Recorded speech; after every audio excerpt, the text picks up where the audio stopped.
Magpaksiw tayo ng bangus gamit ang burong mustasa, ang binabad na daing na bangus. Iayos lang ang mustasa. Pinigaan muna ito para maalis yung mga sobrang alat niya. Iayos sa kaserol, kawali, at isalansa ng maayos. Ipatong dito yung bangus.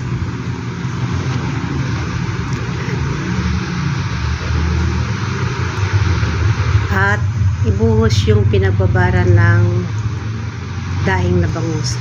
Dagdagan na rin ng tubig para yun ang magiging panluto niya, at dagdag sabaw na rin dahil masarap na ilagay sa kanin yung sabaw niya. Lagyan ng sili, at kapag matagal lang kumukulo, lagyan ng cooking oil para mas malasa. Kukulaan lang hanggang sa maluto, at ibaliktad para sigurado na malutong pareho. Although nalagyan naman natin ng takip, maluluto naman ang gusto na yan. Ayan. Tuloy ang pagluluto at iserve.